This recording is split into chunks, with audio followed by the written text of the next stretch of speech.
Notepad is a very handy utility to write HTML code, and I suggest that you begin learning in Notepad, and later we will look at using a professional editor. I have Notepad open and I have typed in my basic HTML tags. Now let me just type in something in the body. This is my web page, and for the title I will just put my name. Now notice it doesn't matter where I have spacing, if I have indents. This is not like Microsoft Word, that what you see is really what you get. This is just a text editor. The browser displays the information, and unless it sees some code telling you to move it from the left or to go to another line, it will not do it. Now, the only thing about Notepad is you have to be careful when you save. So I will go to the File menu and I will say Save As. Now, first find out where you're going to save it, and I'm going to put it on the desktop here. Now, you don't want to save it as a .txt, even though technically it is a text txt file. We want a .html extension, so I need to change my type to an asterisk. Now I can call it index.html, and now I will say save. You notice that it has changed on Notepad. Now, you can click on the name of the file like most files, and it will automatically launch the browser because the browser reads HTML files. You also can open your browser, go to the File menu, and say Open File. Now we are opening a local file, not a web page. And if I navigate to my desktop and I look for my index.html, let's hope I can find it fast. Yeah, there it is. And notice it will have an associated browser icon depending on which is your preferred browser. So I select, and let me just scroll up here so you can see everything. And let me just move this in. Here we are. Alright, I will select index and say open. And here is what we see. This is my web page. Alright, now notice, just one thing I want to point out. What you see in the browser is the same file as what you see in Notepad. These are not two different files. Some people get confused. This is the actual HTML file. All we did was open it in the browser views it and displays it. Now let me show you a feature of the browser. All browsers have a view menu, and from there you can see the page source. Where is it? Hey. Okay, you generally can see the page source from the view menu, and for some reason I can't. This is a new version of Firefox. Maybe there's something going on there. Anyway, if I right click, now I can see view page source.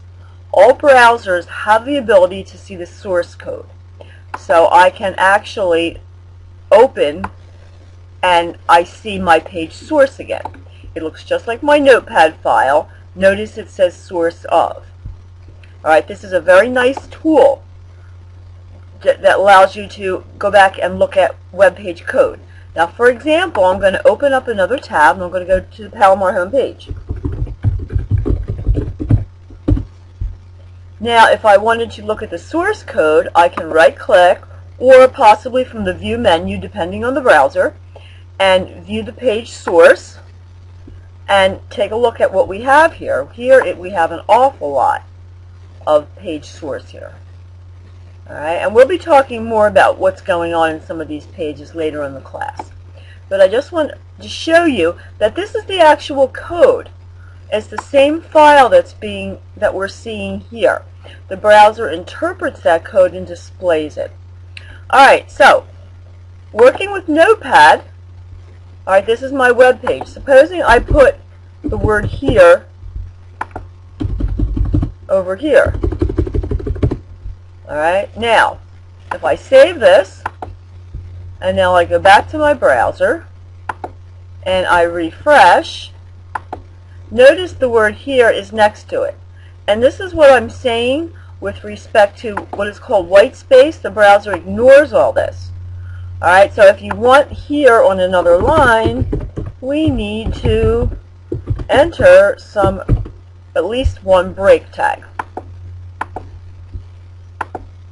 And I'll refresh, and there it is. So we see a break tag taking us down to the next line.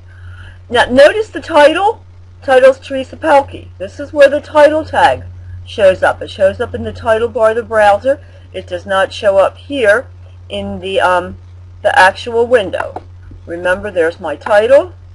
Alright, it shows up in the browser. Remember, I said the head section is for information the browser processes. What is inside the body is what's actually displayed in the web page. Alright, so here's where we write all of our code inside the opening body and the closing body. We save, we execute it in the browser. Now, I also have a link on the handout for this online editor. Okay, it is at htmledit.squarefree.com. Very nice. Here we can type in some code, and you can actually see the result right away. So this is the code. Here's our H3 tag. Remember, I said it's a blockout level element, a little bit larger text. There's space on the top, space on the bottom. This is on top, this is below. We don't have to put a line break because the H3 is a block level element. If I change this to a P, a paragraph tag, notice, watch down here, it's automatically changed. It is no longer an H2 tag or an H3 tag. If I want to change this to an H2 tag, oops, now it becomes larger. If I want to make this italic, let's make this italic here.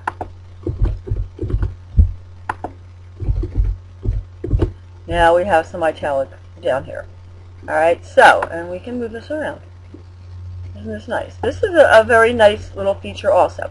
Gives you the ability to automatically just test some code.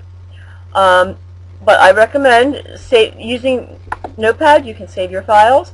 And we will be talking about using the editor in another class.